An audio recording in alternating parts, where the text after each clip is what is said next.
Hello, it's Peter Wright and Kathleen Beauvais with another episode of the Yakking Show Business Channel. This is the show where we bring you actionable business tips and ideas from experts in their field to help you navigate the interesting times we are looking at ahead. And we do that with our interesting guests. Today will be no exception. Fascinating guest for you today. But first, let's introduce Kathleen.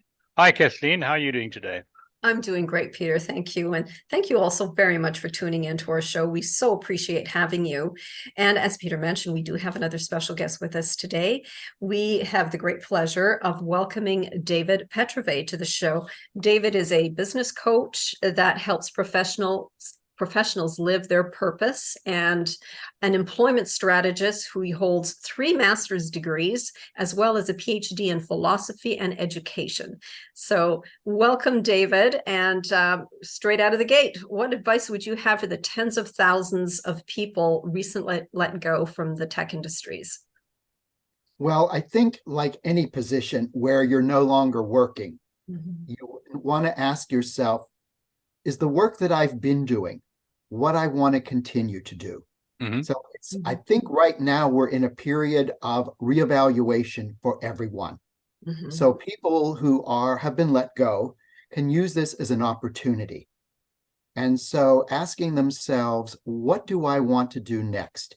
If I want to stay in what I'm doing, what do those opportunities look like?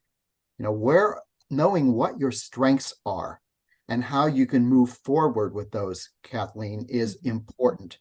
I think that with the idea of the high tech, it's very interesting. A number of years ago, I attended a presentation on the various times in history where certain cultures just thrived. And we were recently in the one that had to do with high tech.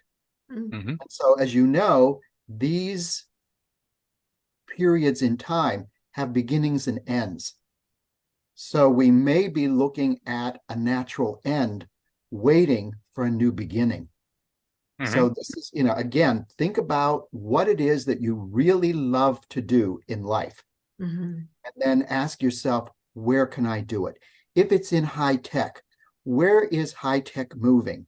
And it could be, for instance, in the area of artificial intelligence, in robotics. So what is the future of whatever industry you're in? Because I think that many times we only think of the present.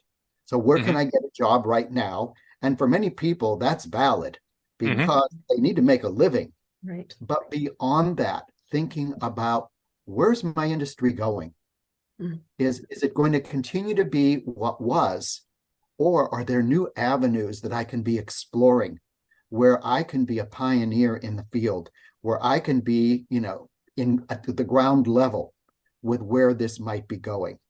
So it's really talking to others and getting their sense of where this might be headed. So it's never about doors being closed. It's about what do you do to open new doors? Okay. New doors, sure. Yeah, interesting.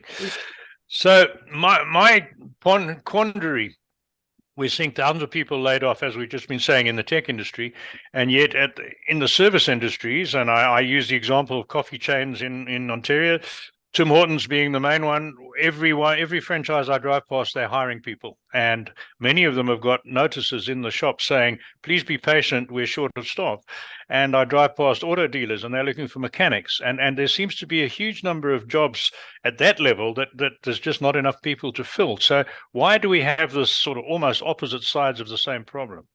Well, again, I think what we're experiencing, and I travel throughout the world, I just returned from Paris, they're dealing with the same issues. I talk to friends that live in Australia, they're dealing with the same issues. Right. So this is a global concern about how do we fill positions. We have the workforce. Okay, it's not like we don't have enough individuals. What is happening that they're not applying for these positions? And I wish I had the answers in everyone. And Kathleen, I think I have a theory, but correct Okay, me, go ahead. please chime in. But when we saw 3 years of lockdowns and restrictions, I think people really started to I don't know, go in and just analyze their entire life and realize that maybe they were dissatisfied with their careers and they wanted to. There's been an upsurge in entrepreneurship out there, so maybe they're reevaluating their life and realizing they don't want these menial jobs. They want something different, and they want to work for themselves. Am I off track here, or? Well, I think what you're doing, Kathleen, is providing a piece of this, because that's certainly an explanation of where many people are. They stepped away from, going to the brick and mortar companies, and now, I can work from home. I don't have to worry about a 1 hour and a half commute to and from work. I roll out of bed, and in some cases, I can stay in my pajamas and still do my work.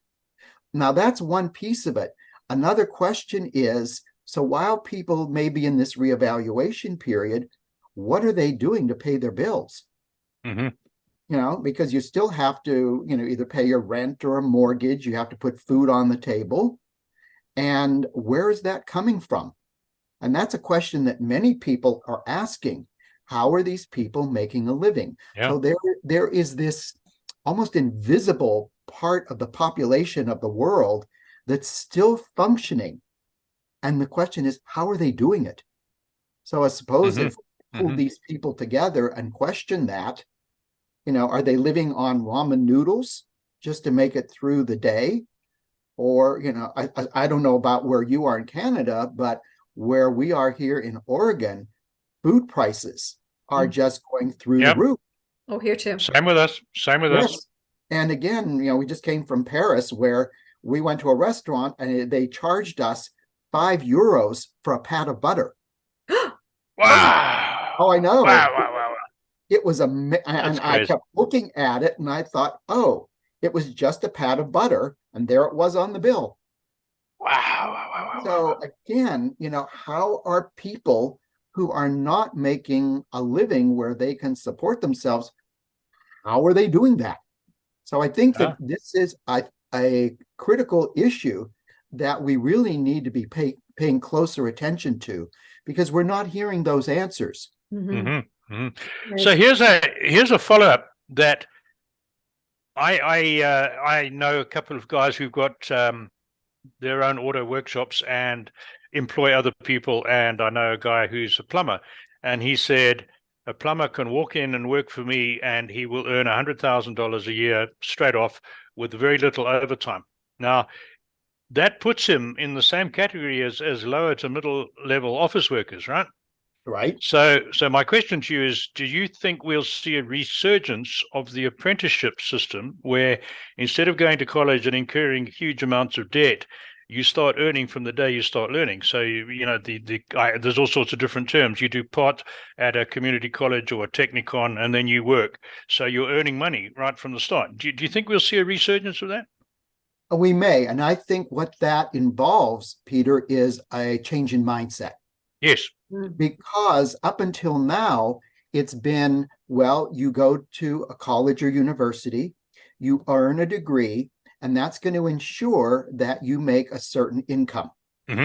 And there is a certain amount of prestige attached to having a college education. Now there's a shift. First of all, at least in this country, it's student debt. What it costs a person to do a 4-year education, not even considering when they go on for advanced degrees. People who are doctors and what they incurred in terms of costs and debt. So if you're not being guaranteed that, 6-7 figure salary, is it really worth it? And I know that in the work that I do, we look at what people's education was in terms of what they majored in. Is that the work that you're doing today? For me, the answer is no. Right. And I was in a conference with about 200 to 300 other career counselors. And the person giving the keynote speech asked, how many of you, when you started college, knew that today you would be a career counselor? 3 hands went up. That was all. Three hands went up. Yeah. Three hands Yeah. went up. Yeah. Everybody Yeah. else started out doing something else. And I hear this Yep. constantly as I work with clients. No, this was my major. It's not the work I'm doing now. And that's very, very common. So Right. if we know that to be the case, we have to ask, what is the value of going to a four-year college where you're Sure. not necessarily going to be doing what you studied? You certainly pick up skills when you go to college. Oh, yes. And I think much of what college is about is creating a network. Sure. Mhm. That's a big part of it, okay? Right. And you'll know these people for the rest of your life and you'll help one another. But Mhm. that happens everywhere. Right. It doesn't have to happen Yes. just in college. Right. So how is your approach different from the hundreds of other career coaches out there, David?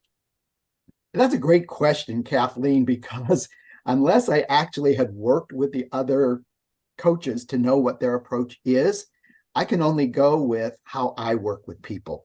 Okay. So Mhm. for me, it's really about developing a trusting relationship. So I don't go in as I'm the expert and I'm here to fix your life. What I'm here to do as a career coach and counselor is I need to be a really good listener. Mhm. I need to Mhm. know what you're here to accomplish, Right. that these are your goals. And I'm not here to force you to accomplish them. I'm here to support you in that. And by the way, if those goals should change as the result of our work, then we go from there. So it's really meeting the client where they are. Also, with my degree in counseling, what helps there is the emotional side of this. And we'll Mhm. talk a little bit more about that when I discuss my book, Mhm. that it's not unusual for my clients to cry when they work with me. Mm. Interesting. Yeah, I just worked with a client who was talking about an experience she had with a supervisor, and that when the supervisor called her on something, she went into the other room and it took her a half an hour to compose herself. And I Yeah. asked her, how did you, how old were you when you remember feeling that way? And she looked back and said, I was 7, Mhm. and talked about that experience. And I said, what happens is you tap into an earlier event that first caused this to happen. Right. And then we talk about how it affects their work today, because they need to work through whatever that issue was. So I give them some techniques to use that are very effective, and they use them and they say, whoa, my life is really different in how I'm approaching my work and what I do as a Right. result of it. So again, it's having that combination. The other thing that works for me that is different from other coaches and counselors is my years of experience. Mhm. I find that being older, there's very little that I haven't gone through in my life Yes. that I can relate to what they're going through. And if I was, let's say, working in physics, I wouldn't have that experience because it's not something that I had success with in life. I can talk about my frustrations in Mhm. studying physics in high school, but that's about it. Right. So I think that, age, and people always talk about, yes, but I'm too old for. No, your age can be your greatest Mhm. gift if you let it. Right. Oh, absolutely. Yeah. Yeah. Yeah. Oh, I agree 100%. Yeah, I agree 100%. Yes. Yes. David, you're a certified Myers-Briggs specialist. So Yes. I've done many of those similar sort of tests. And how valuable are these for people when they're looking at what they should be doing and moving ahead? So you use a four-letter word that's critical in our discussion: test. It's not a test. There are no right or wrong answers. Right. Okay. It's an assessment. It's a Okay. tool. It's Tool. simply Yeah. a tool. Okay. And like any tool, it's how you use it. And so when I have clients come with their Myers-Briggs four-letter code, we talk about it. And first thing I need to do is validate it. I ask them, when did you take it? Did someone sit down with you and go over your results to make sure that they were accurate? And in many cases, they're not. There may be one, even two letters that, because they were so close in their scores, they actually say, well, I'm more like this other dichotomy than the other. And so I have a number of ways of validating that. And then we use that, again, as you were saying, Peter, as a tool. So for me, it's not the only way that someone identifies what they're here to do in life. You have your personality type, you have your interests, you have your values, you have your skills. So we look at all of these and we create a profile based on that. And when I use the Meyers-Briggs, I can say to them, well, this is typical for someone with this type. How much of this describes you? I've never had a person who said it's 100%. You know, we'll get maybe 80%. That's a pretty good match. So we talk about, okay, this is what describes you. How have you experienced that in your work and personal life? And that's another way of validating. And in these others that don't fit, what's been your experience there? So it's really the basis for a conversation that helps them to understand, where usually it's them getting ahas from it. That makes sense now as to why that didn't work for me. Right. Yeah. And there are certain personality types that are certainly foreign to me because it's now not how I function in the world. So I have to listen to what their type is, validate it, and then it becomes the basis for a deep discussion on, well, you know, with any type, you can pretty much do any type of work. It's the slant that you have on it. And so, for instance, with a doctor, they might be, if you take a look at letters like, well, I'm an ISTJ. Well, there are ENFPs that are doctors. And again, that affects how they approach their work. Some of them say, well, as a result of that, I may be a better diagnostician, that I'm an actual practitioner. Or I may be the person who says, ooh, I need to go into research with this because that's really where my interests and my skills are attached to this. Right. Yeah. So it's really a holistic approach. Right. Very, good explanation. Good explanation for that. Yeah, very good. Thank you for that. David, you've written 3 books. Tell us about those books and how do people get them? All right. So I have to tell people, when we're talking about reinventing yourself or tapping into some potential that you didn't even know exist, I never saw myself as a writer. In fact, when I was in college, I was told I had poor writing skills. Folks, do not let what someone else's opinion of you is drive what you do. It's all about you. So not that many years ago, I decided it's time to write a book. Oh my, okay, take a deep breath because I'm more of an extrovert than an introvert. I like talking, as you can tell, more than I do writing. But I was getting enough information from the people I was working with through my workshops. I thought, this needs to be a book to reach out to many more people.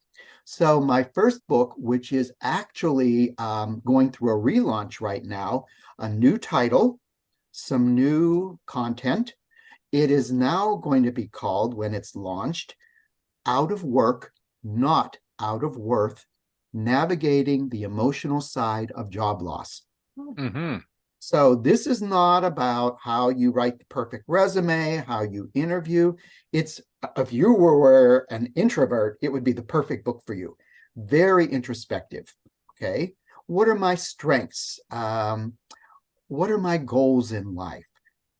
And it covers 5 different areas that people typically deal with in terms of a job search: their self-confidence, their perseverance, their acceptance, their resilience, and their commitment. And so within each of these sections, I include exercises for people to work on. And then there is an accompanying workbook that expands on the content of the first book I wrote. Okay. And then the third book is actually a journal. And it is for people who are looking at the spiritual side of life. If these are people who believe that what you think is what you get, literally, that it talks about what happens when you have an idea. So when you began this podcast, it didn't begin with you doing what you're doing at the moment. It began with an idea, right? So everything starts with an idea.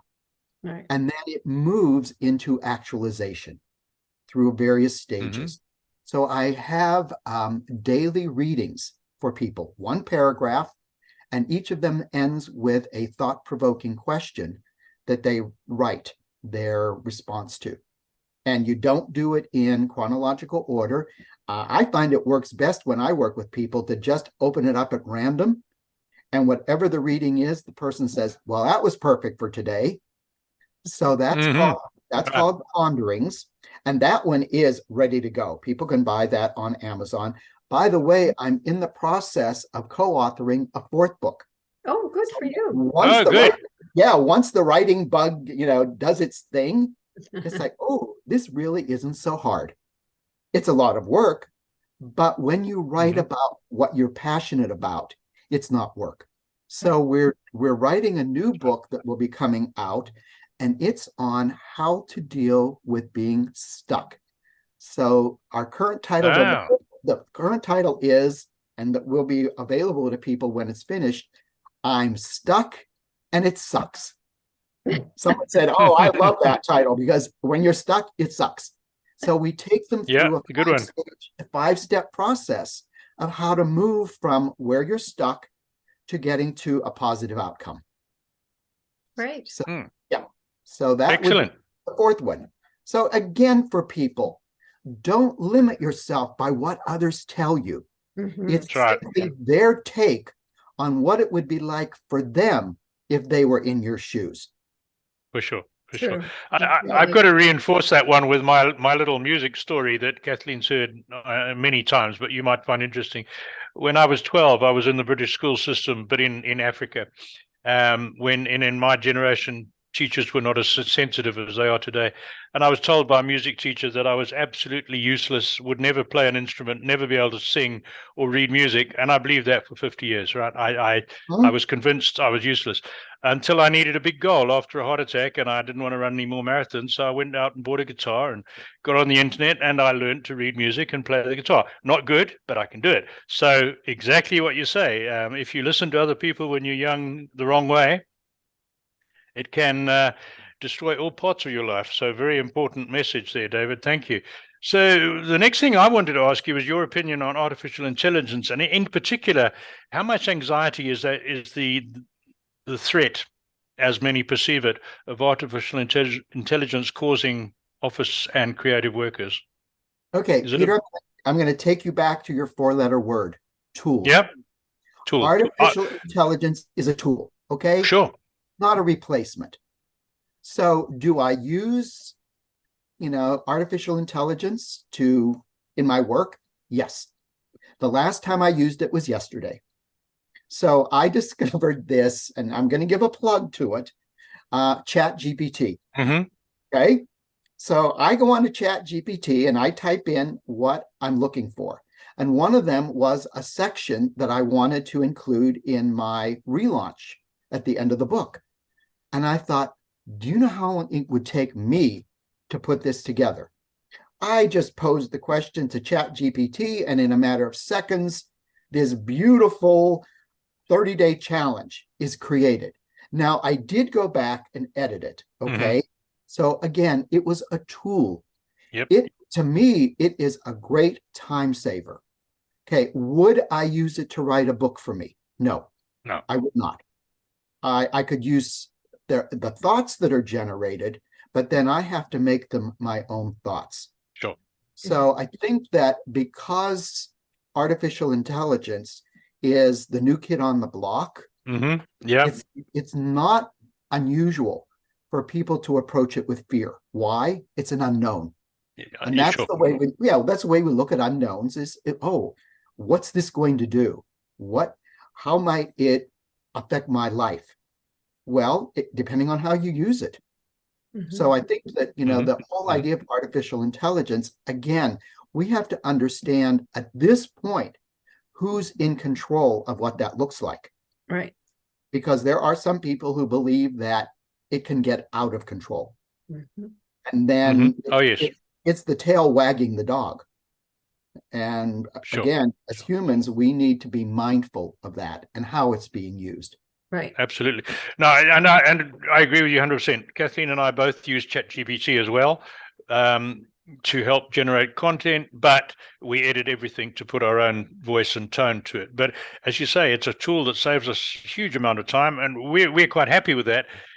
Also have my reservations about in the hands of people with malevolent ideas, it could be dangerous, but so could a lot of other things like nuclear bombs and a few other Yes, I things. just had that thought, Peter. But yeah, think about everything that's created. Yep.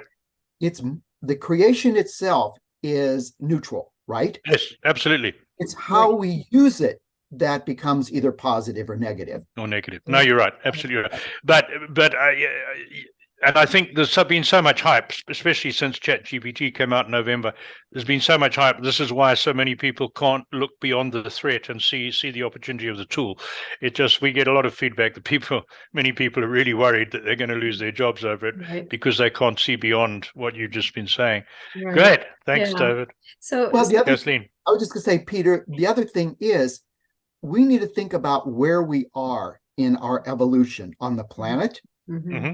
Most likely, everything we've been talking about up to this point is part of where we are in that evolution.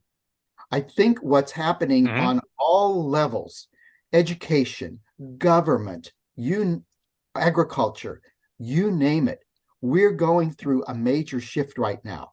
And what's unusual is in the past, those shifts rarely occurred simultaneously. For whatever reason, right now, it's all come together. Yeah. And so we're experiencing it. We also have with social media, everything's happening in real time. We don't have to wait for months to get information about how something is affecting us. We know in a moment what's going on. Right. And so we're overwhelmed with information about what that is. Right. And as I was saying earlier, we don't have a crystal ball as to where this is going to go.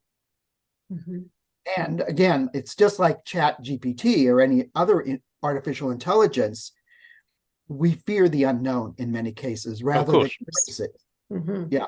So I think there's something else. Sorry, I'm going to throw in too that we are perhaps going out of, but we've been enduring or enjoying a long period of affluence and peace on a global scale. I mean, I know that there are conflicts all over the place, but compared to World War II and the financial constraints after World War II, we've had the longest period of peace and affluence that the world has ever seen.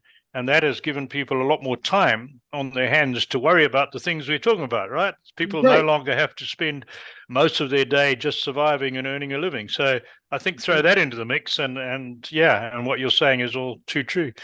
I could go on, but let me go back to Kathleen before I talk too much. Yes, because we are running short on time here, but I wanted to ask you, because you're doing both career counseling and career coaching. Can you tell us what the difference is? Well, the way I look at them, Kathleen, and other people may look at them differently, is when I'm doing career counseling, this is with individuals who are saying to me, I don't know what it is that I want to do next. So they're in a period of exploration. Okay, so there's where we can tend to be using the Meyers-Briggs, inventories, all of that, and to clarify a direction. Because, we're talking about being stuck. They're stuck at that point. And they need something to move them forward. So that's where the career counseling comes in. It can also be related somewhat to preparation for what that job would be. So we do mock interviews. We review their resume and I teach them how to customize it for positions for which they're applying. With the career coaching, the difference there is all of those clients for me are already working. They have Right. positions that they're happy with, they're growing, and the growth is the critical point for them. So they're saying, how do I build my skills in order to be, a candidate for a promotion? I'm dealing with a difficult client. So help guide me through the process of what strategies I can use in dealing with them. So that's where actually the Myers-Briggs comes in handy, because we'll talk about their type and the potential type of the other person. And it would be wonderful if we all understood one another, but it might be that their type and your type, are at loggerheads at times. So what are some ways in which you can deal with that? And when they do, they come back and say, well, I tried it, and guess what? It worked. So that's the coaching. And also with the coaching, it's them giving me feedback and practicing. So they may practice, what they're going to say to some individual that they're working with. Right. So that, for me, those are the differences between exploration. Actually, it would be exploration and application. Okay. Yeah. No, very good distinction. Tell me, I go way, way back when I first got into the corporate world and I was unsure of my direction. And I went to see, he was called an industrial psychologist. Would that be in today's terms a career counselor more? Could be. So basically, you're looking for an individual who can help guide you in your career. And by the way, your job that you have now is not your career. Sure. Your career is the sum total of all the work you've ever done. What you do is change occupations and fields within that career. Within that career. That's important for people to understand. Sure. Sure. No, very good. We are getting short on time, but I've got to ask you my burning question, David. So you've dealt with thousands of people, mostly successful, but some probably not so much. So in your experience, is there a single characteristic or mindset or habit that differentiates those who become successful business leaders from those who remain average and never really get out of the rut? Is there one thing, or is it more complicated?